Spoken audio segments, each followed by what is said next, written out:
This is Jack Maxey, August 26th, year of our Lord 2020. This is episode 354, War Room Pandemic, live here from Capitol Hill.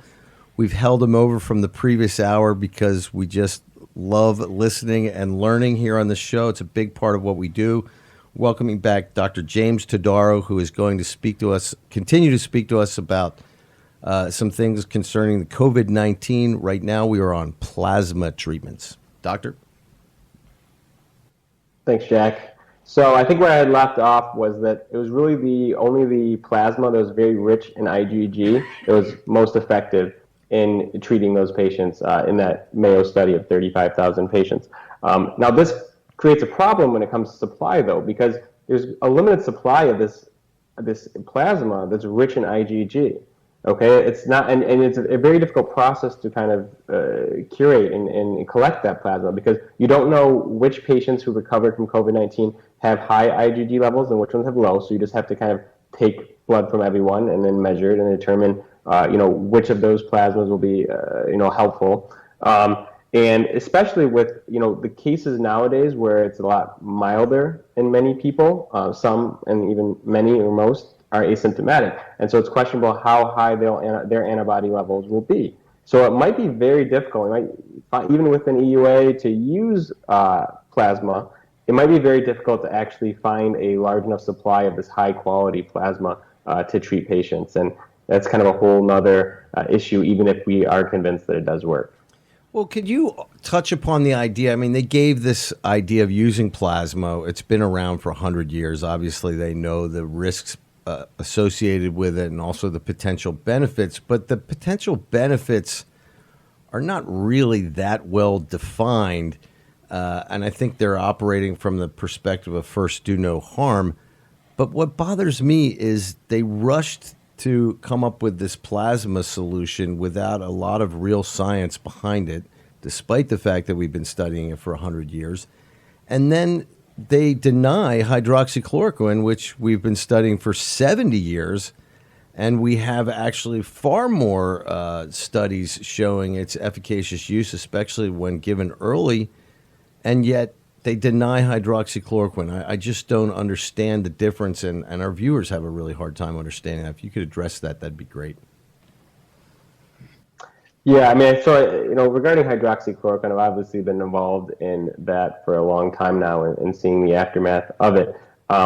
There's a lot of political and pharmaceutical interests that are definitely pertaining to hydroxychloroquine. Convalescent plasma, I actually haven't dug into as much behind the scene as to what motivates kind of the companies making this product and stuff, curating it. And so I'm not sure, but there definitely is, a big difference that we saw between hydroxychloroquine and remdesivir, and even hydroxychloroquine reverse convalescent plasma. And as you already noted, convalescent plasma, there's really not a good randomized controlled trial that shows that it works. Actually, one of the randomized controlled trials, which I think was done in China, showed that it actually did not have an effect. And so that's kind of rarely talked about as well. But yeah. Okay, Jerome, you have a question? Go ahead, buddy. A comment. Hydroxychloroquine is a huge subject in France, and you might know Dr. Raoult from Marseille is an epidemiologist that really decided to treat with hydroxychloroquine and has extremely good results in his hospital in Marseille. Is under daily attack from the establishment in France. At the beginning, they relied on the articles such as the one in the Lancet that was proven to be a bunch of fake news. And nowadays, the only attack they have is they call him the doctor of the deplorables. They call him a populist doctor. So it shows how political it is. It is really a war on profits. He's defending a solution, and I'm no scientist, I'm just looking at data, and he's defending a solution that might make sense, but on principle, the French establishment is attacking him because this prevents some big pharma to make a humongous amount of profit. So it is solely a political issue. And we've seen this, Pierre, all around the world. This is occurring in the United States. We've had Dr. Risch on many times. Dr. Todaro can talk to this idea of a kind of almost Stalin-esque background inside the medical community, where even peer-to-peer, we've had doctors on the show who said that their doctors who are peers in their hospitals will attack them for prescribing it. And they said, I've been in the hospital 30 years. No one's ever questioned what I prescribe to my patient, So there is an odd aspect to it. Doctor, you've seen that, I'm sure. You've been attacked many times, right? Absolutely. So since co-authoring that first paper on it back in March, it's really been kind of an incessant attack on it. And I think that the biggest thing that should be a red flag is this is really the first time that there's been such a direct infringement on the doctor-patient relationship. As you said, it's never been where other doctors were telling you how to treat your patients, especially for an FDA-approved medication that's 65 years old. So something is amiss when that is going on. In addition to fake studies, as you mentioned, the Lancet, which was unbelievable, and so many signs that something else is going on behind the scenes besides just treatment of patients with the best therapeutics available. Well, it's funny. I put my parents on it back in March, or I got someone to put them on it. And my mother now has been on it for a couple of months, and she says, "Oh, I never want to get off of it because my arthritis doesn't hurt now." Yeah, there you go. She's 80 years old, so it's just sort of an anecdotal story. Well, listen, Doctor, I can't thank you enough, and we'd love to have you back on here anytime because you're just a fountain of information, and you explain it in such a wonderful way for our audience. So, again, thank you so much. Happy to be helpful. All right, Doctor, you have a great day. All right, so now I think we're going to go back to lovely Wisconsin, Kenosha. Yeah. Just before we do that, Jack, I understand that there are some technical issues of people watching on YouTube. The URL, if you want to watch it, at America's Voice is americasvoice.news. That stream appears to still be up, but YouTube is having a problem with the show live right now. So I'm afraid if people were watching on YouTube, they probably missed a lot of that. But it will be all up online on all the War Room channels and on America's Voice. If you don't have the America's Voice app, you should get that. If you don't have the Pluto app, that's also a free way to watch this show as well. Jack. Well, thank you. We need to hear that. We've had a couple of days now where YouTube seems to be kind of messing with us. I don't know. Maybe we're getting a little too close to the seat of power there in Silicon Valley. Well, here's what it is. We're nearing 100,000 subscribers on the Citizens of the American Republic YouTube channel. And when you hit 100,000 subscribers, I believe they have to mail you a plaque with your name engraved on it, and I'm just certain that YouTube really does not want their plaque up on our walls, because I'm going to put it right behind you up on that mantelpiece. Yeah, so people who are listening, even if you never watch us on YouTube, will you please go to YouTube, subscribe to our channel so we can get that little YouTube plaque here on the mantle behind us? I'm going to do a presentation ceremony to Steve. We'll get Jerome to do a presentation to Steve of the YouTube plaque when it comes across. Right, okay, so back to Kenosha. Last night's absolute travesty that's taking place in this town that honestly I'd never heard of right before this stuff all kicked off. I said, Kenosha, Wisconsin. What on earth could happen there? Sounds like a sleepy little town, very small, by the water, a lot of tourist activity there. Relies on all of that. But what's clear, and what became very clear in my mind very quickly after the DNC, last weekend after the DNC, was I remembered, James O'Keefe and Project Veritas caught the Bernie bros on camera saying that they will set Milwaukee on fire and that will spread to other cities if Bernie wasn't given the nomination. Now, I don't think what we're seeing in Kenosha right now is directly linked to Bernie not getting the nomination, but what I do think, rather I know, is that this has been long planned. And that the tactics and the strategies and the cement blocks that you're seeing on street corners getting dropped off, all these bricks that are just on hand, all these tactics with the umbrellas, the Antifa tactics, they've been planning something like this for some time. And the shooting of Jacob Blake, the person who had a warrant out for his arrest for domestic violence and other things as well, including, I think, sexual crimes, the warrant that was out for him and what happened with Jacob Blake as a result of all of this was just an excuse by the radical left to continue on what they're doing. Now, I believe a person died last night in Kenosha. I believe there are two more people injured and shot. No, it's two fatalities. Two fatalities now? Yeah. And the scenes that you're seeing on the screens, dozens of buildings set on fire. I mean, dozens and dozens of buildings set on fire. people marching through the streets, armed up, ready to go. There's some, I was following all of this into the night, early this morning as well. There is some still unclear evidence out there which shows people with long guns, whether they're with the rioters or against them. I know that there was a big libertarian contingent there last night as well, who claimed to be standing up for the BLM protesters and the rioters, while also defending private property at the same time. And there's also this footage out there that shows people being shot in Kenosha last night on the streets. And I believe that some news outlets are reporting that it was a white supremacist who did that. The International Business Times was very quick to jump on that. Newsweek, which has its own problems historically with accurate reporting, has leapt on that narrative also. Without any evidence, I will add. They don't claim to show any evidence of that claim apart from somebody else on the ground making the claim that it was a white supremacist who was responsible for some of the shootings. I think that'll come out as a falsehood. There's actually a video of the suspected shooter speaking to a camera right before all this shooting starts, and he said, "I'm just here to defend these businesses, these properties. I'm not against BLM or anything like that. We're just here to defend property," and chaos ensues. So I think.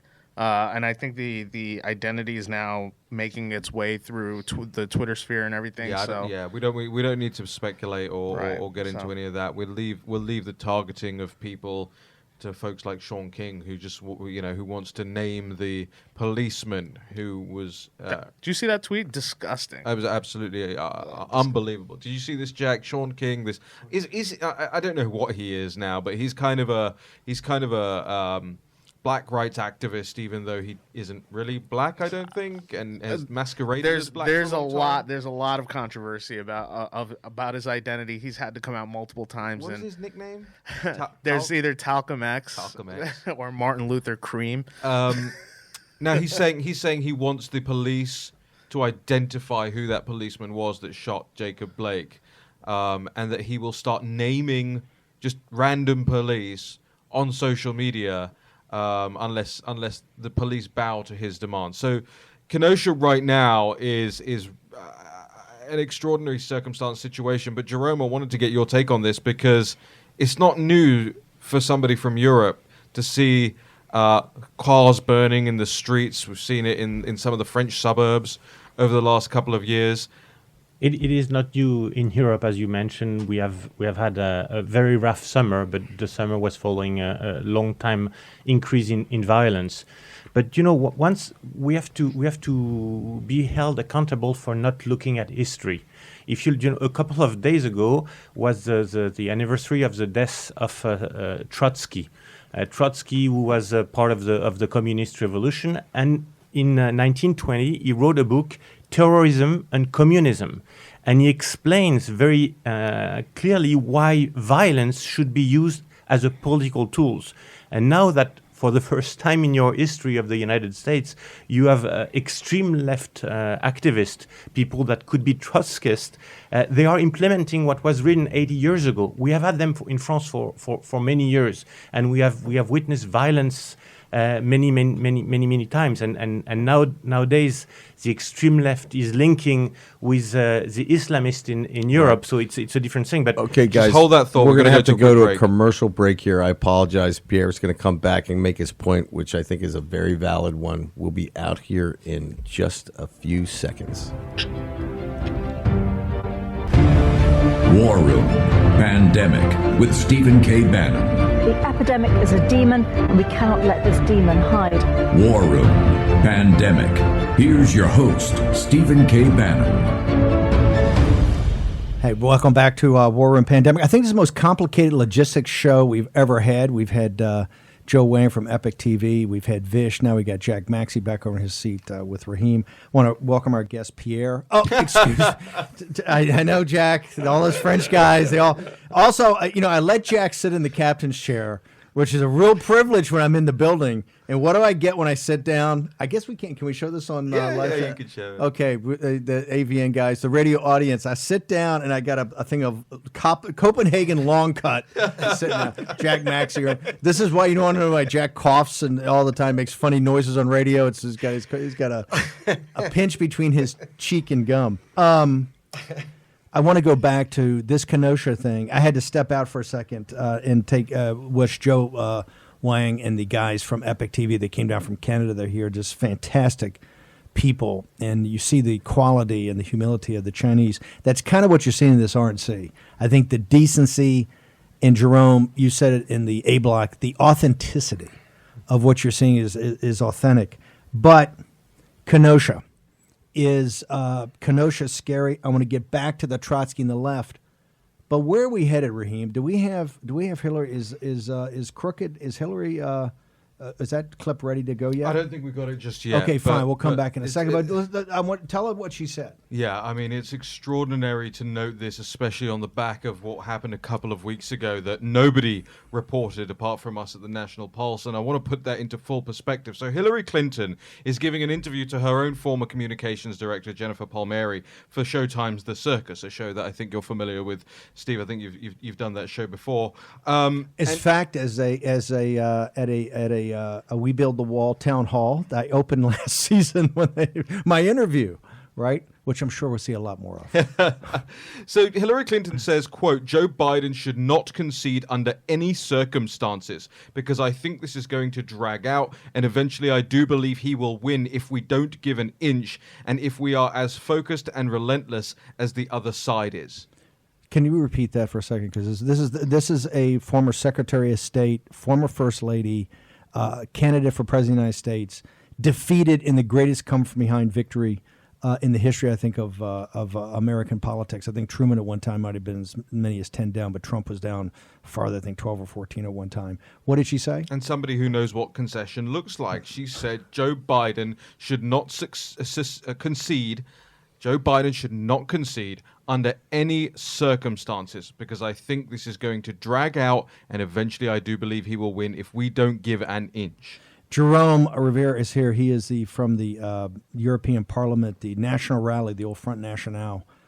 He is their senior representative. When you hear talk like that, what is that? Because I know you guys have had much more. Jack, anything else you want to do here and redo?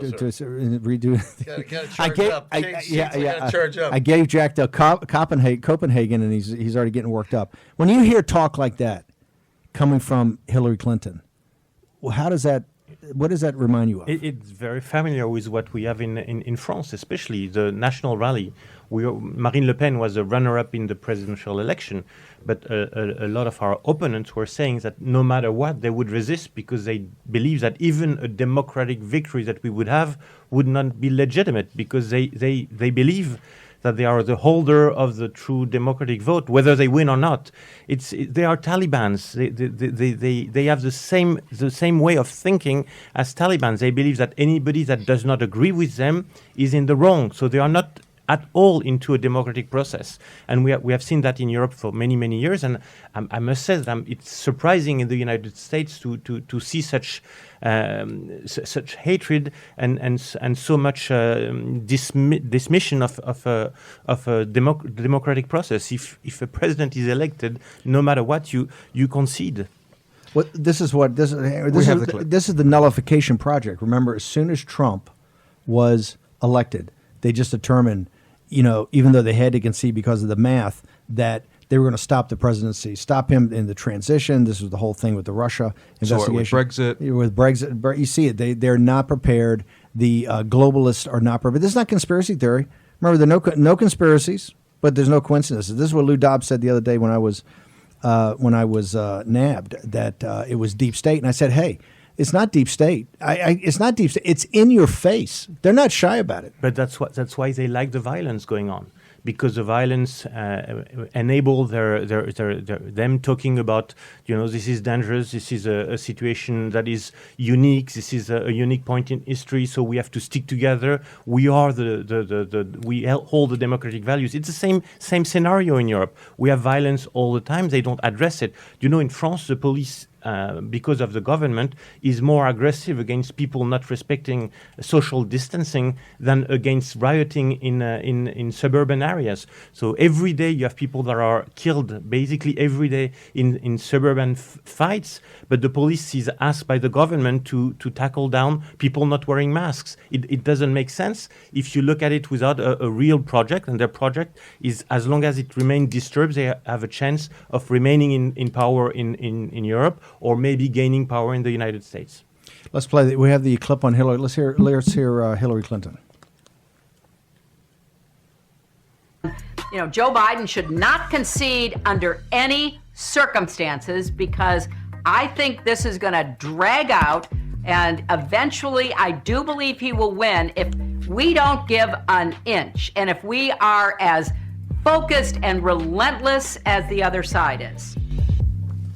Boy, are they worried about that mail-in vote?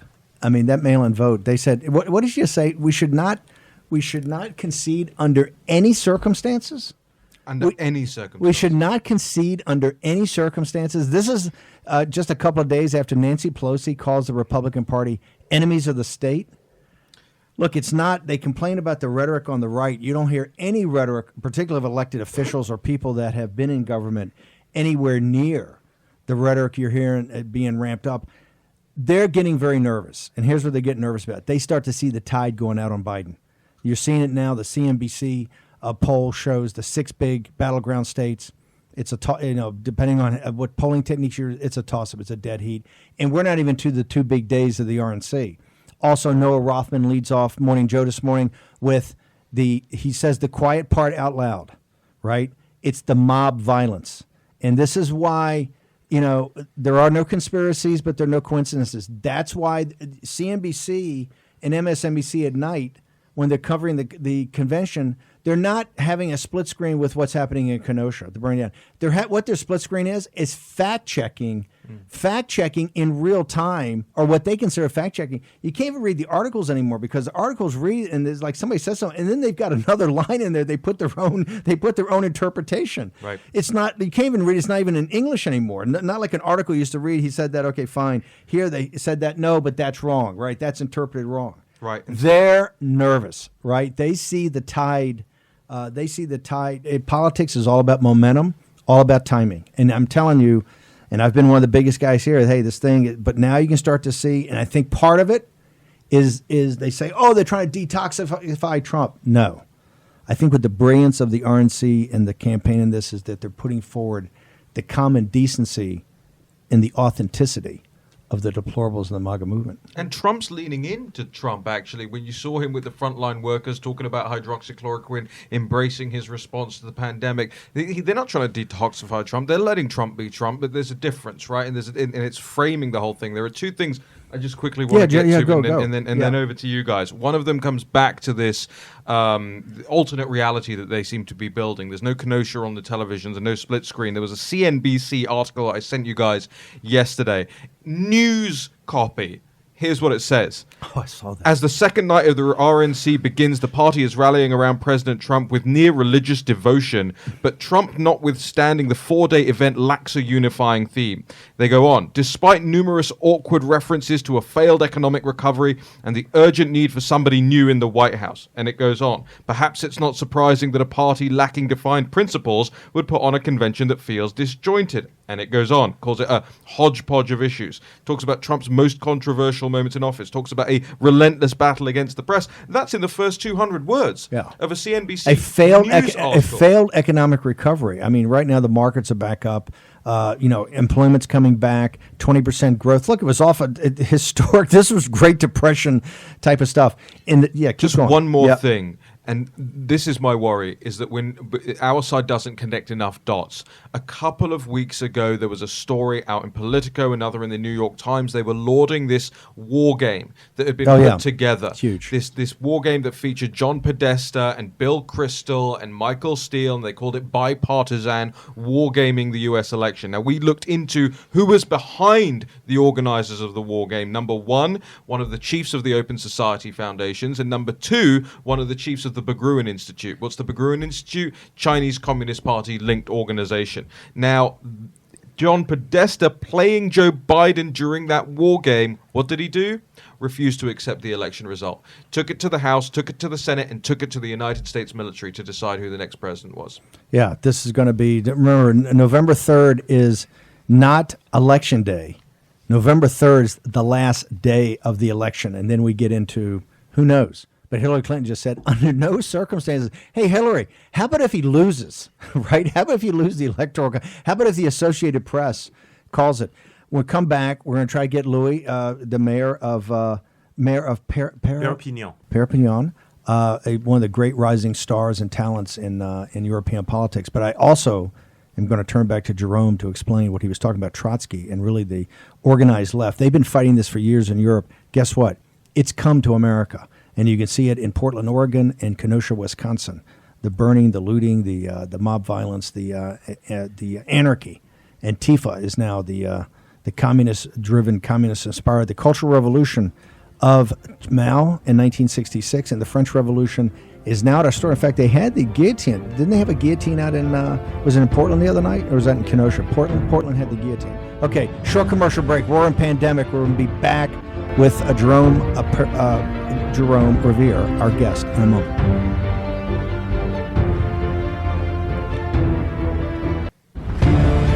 War Room Pandemic with Stephen K. Bannon. The epidemic is a demon, and we cannot let this demon hide.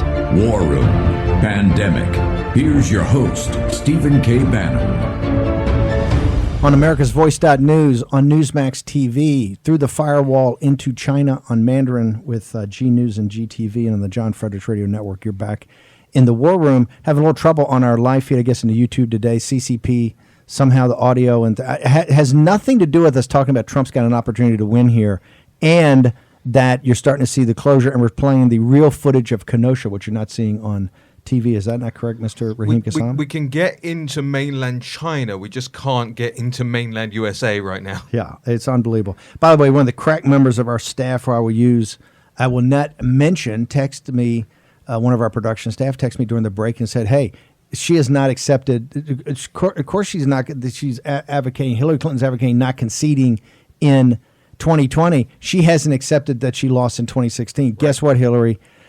You lost. You guys set the rules up, by the way. They came and said, hey, as soon as AP calls it, in 15 minutes, Robbie Mook sent the email over to us like 2 weeks in advance because they didn't think Trump will not concede. They said 15 minutes after AP calls, Associated Press calls it, if we have not heard from you, in a concession call, we're going to go up on the stage and accept that we won. We said, fine. Hey, done. Oops. Suck on that, Hillary. It's so great. I just love rubbing it in the way you blew that big lead.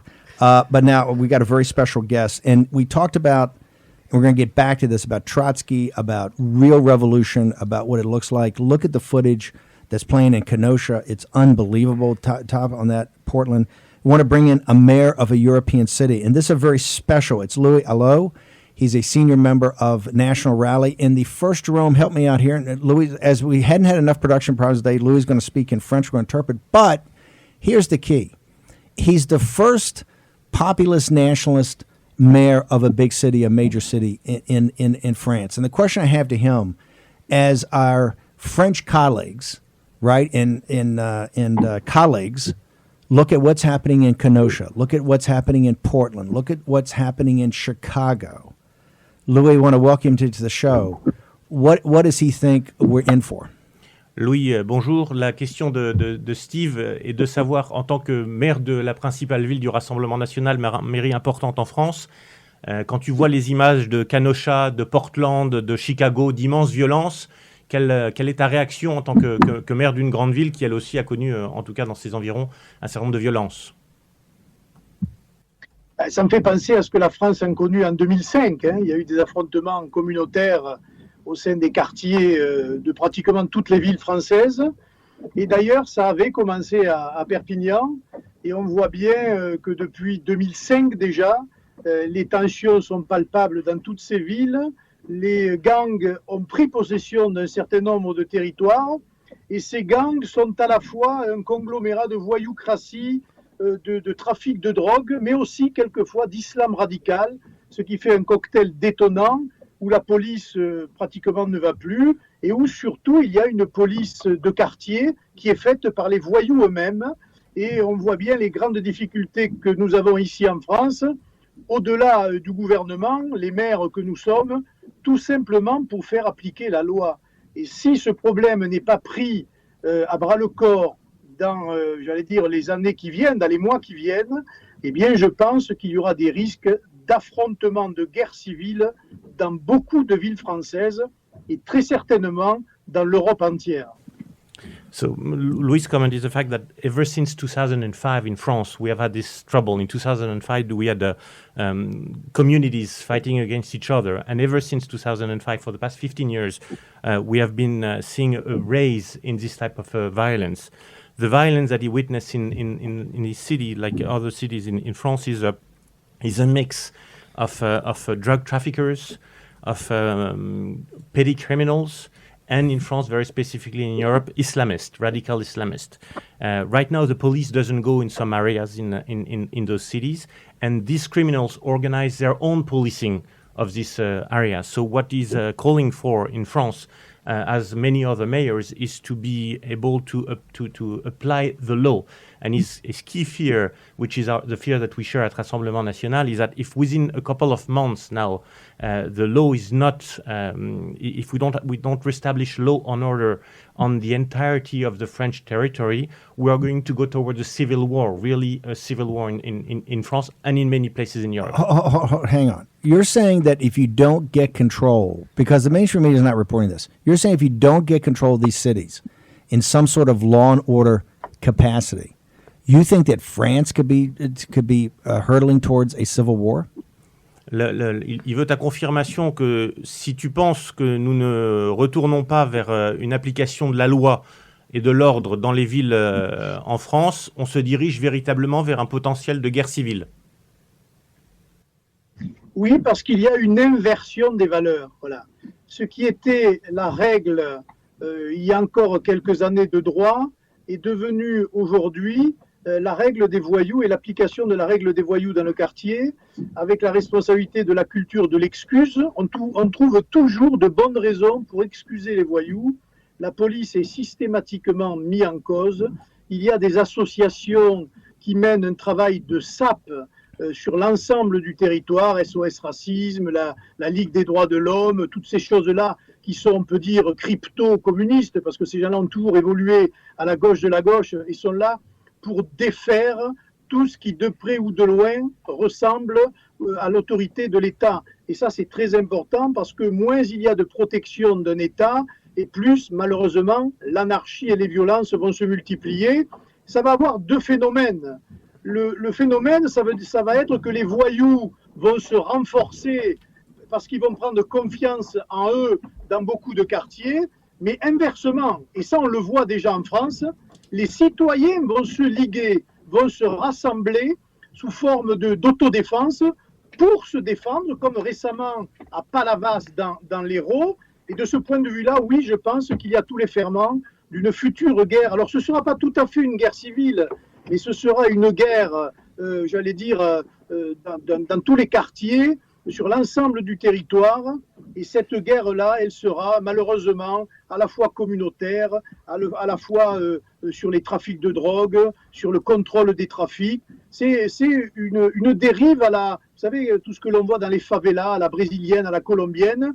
Et c'est la drogue qui est responsable de cela. Et les gouvernements ne prennent pas assez en compte ce danger-là. C'est pour ça que moi j'ai proposé, et j'espère, Jérôme, que tu le relayeras auprès de nos amis, qu'il y ait des villes dans le monde où on développe une charte de tolérance zéro, de lutte contre le trafic de stupéfiants et de rappel de nos valeurs traditionnelles, de la défense des valeurs qui sont les nôtres en Occident, pour bien affirmer notre identité. Et notre identité, c'est la liberté. Voilà, nous sommes les défenseurs de la liberté. Et ça, j'espère qu'à l'avenir, beaucoup de villes en Europe, mais dans le monde, pourront défendre ce projet-là. So basically, what Louis is saying, that what we are witnessing, what we have been witnessing in France for many months, many years, is an inversion of values. Right now, there is a culture of giving an excuse to all those violence permanently. On mainstream media, there is always some good reason for the existence of those violence happening in several places. And the police is always accused of being violent when it is just doing its job, trying to maintain law and order. He's also pointing out the fact that a lot of NGOs in France are crypto-communist NGOs, and they crypto-communist. Crypto-communist. They have been associated many times with the communist ideas, funded by the Open Society very often. And George Soros' Open Society. So we see this weird mixed, and what they have in mind is to defeat the state. They don't like state organization.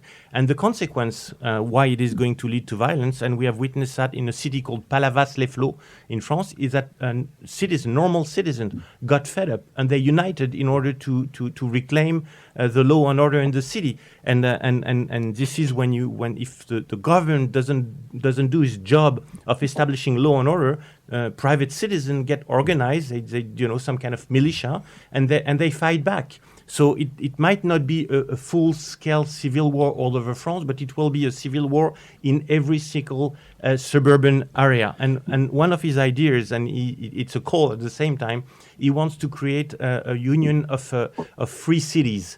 Cities that would say that what they want is the application of laws all over the world, and that there are cities that don't have to collapse the way Portland and Kenosha. Oh, you're saying it would be international. It'd be like the new Hanseatic League. Exactly. Wow. Having a league of free cities whose purpose is defending freedom. Wow. Remember, this is for our audience, and we're a little tough. We're doing it in French, but the deplorables, Lao Beijing in China, old 100 names, and the working class, middle class in France, I'm telling you, the National Rally, the National old Front National guys, they are the deplorables. They're the Make France Great Again crowd. They're absolutely fantastic people. Louis, we got about 2 minutes. Does he have a warning to our audience of people in the United States, particularly Trump supporters and other Bernie working class people? Does he have a warning of where all this could lead? On a 2 minutes. Donc en 1 minute, est-ce que tu as un message particulier, un avertissement à donner aux électeurs de Donald Trump aux États-Unis? Et je leur dirais, un peu comme en France, voilà, il faut se mobiliser, parce que ne pas aller voter pour ses idées, c'est voter pour nos adversaires. Et je pense, même si je ne suis pas américain, mais qu'on a beaucoup de sympathie pour les États-Unis d'Amérique, qu'on ne peut pas laisser les États-Unis d'Amérique entre les mains des démocrates. Parce que laisser les États-Unis entre les mains des démocrates, ça provoquerait une onde de choc dans l'ensemble du monde, parce que même si le régime de Trump n'est pas parfait, même si c'est critiquable sous plusieurs aspects, il n'en demeure pas moins qu'entre deux mots, eh bien, on choisit le moindre, et dans tous les cas de figure, j'allais dire, Donald Trump représentera toujours plus le défenseur de la liberté et d'un certain nombre de valeurs que les démocrates qui sont, en tout cas aux yeux des patriotes que nous sommes, les vecteurs de toutes les anti-valeurs qui sont présentes sur notre continent. Donc de ce point de vue-là, nous sommes, nous, habitués malheureusement au Trump bashing. Eh bien, le seul message, c'est de dire mobilisez-vous. Pas une voix ne doit manquer au camp des républicains lors de cette élection présidentielle. C'est important pour les États-Unis, mais je veux dire aussi aux Américains que c'est important pour l'Europe entière et pour la France, parce que sinon, des idées nauséabondes, celles des démocrates, celles des lobbies antinationaux qui sont présents sur notre sol, eh bien, auront encore plus de voix qu'elles n'en ont aujourd'hui. The key point is go vote. Not going to vote is voting for the adversary, and not voting is voting for the adversaries. Yep. So the key point is mobilization and be sure to take part of this essential election. Trump might not be perfect, but he's the only defensor of freedom in the United States from the perspective that we have.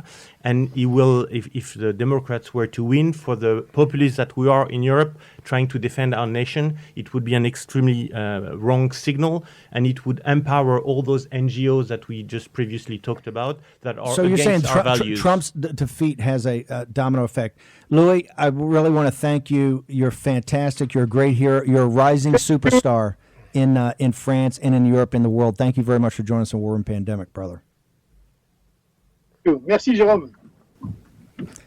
Louis Lowe, from the mayor of Perpignan. Okay. The most Great city. Great city and the biggest city controlled by National Rally. It's great to have Pierre and Pierre on the show today. Yeah.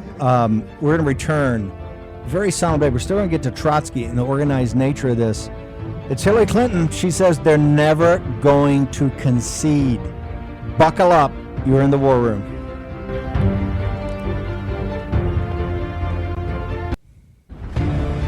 War Room Pandemic with Stephen K. Bannon. The epidemic is a demon, and we cannot let this demon hide.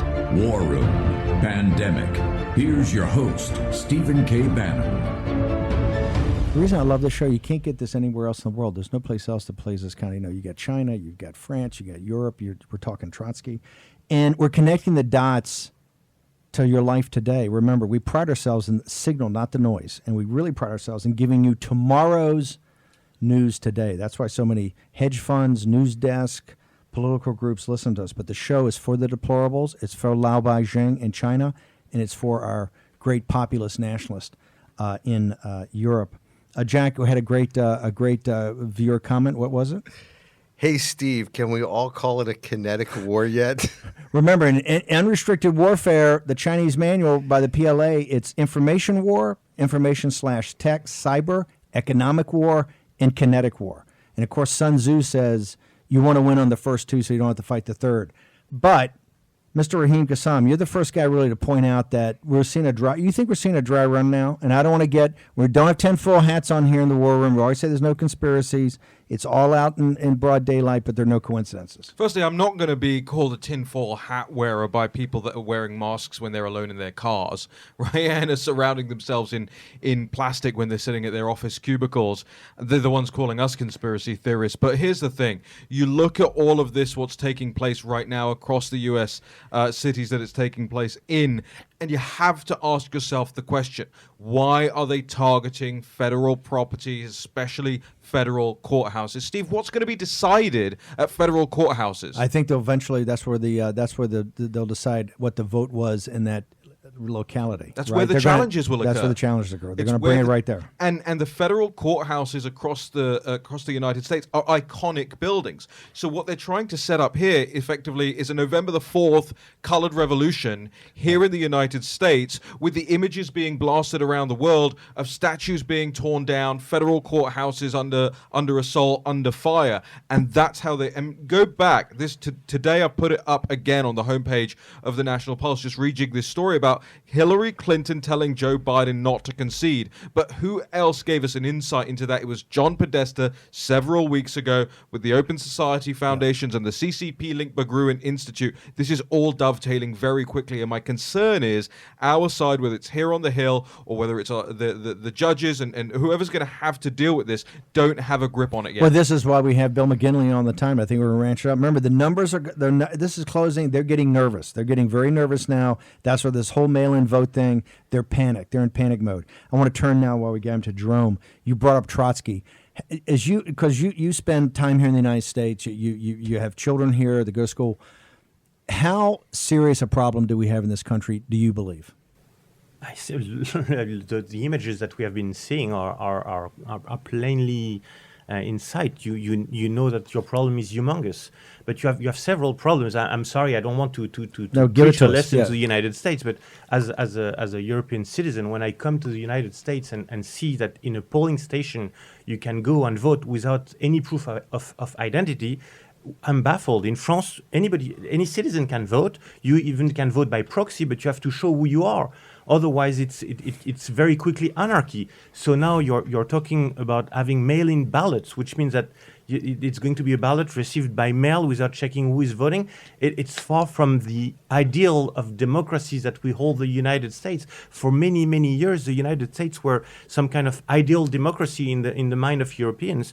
And when I see the process that you are going through right now, I think you really have to check the way things are being done, because you can have now like a former runner-up of the presidency saying that under no circumstances, which means that she refuses a democratic victory of President Trump. It doesn't make any sense. I think you're in deep trouble. You think we're in deep trouble? Oh yes, you definitely are in deep trouble when you have the police that cannot do its job, when you have violences spreading, unable to stop the violences for more than 90 days. Yes, it is deep trouble. Tie it back to you were talking about Trotsky in the previous segment. What about Trotsky? It's because I think we in order to know the future, we should look at our past. If we don't know our past, we repeat mistakes. And in 1920, Trotsky, who was part of the communist revolution, and here what we're seeing is an attempt of extreme left communist, crypto-communist revolution.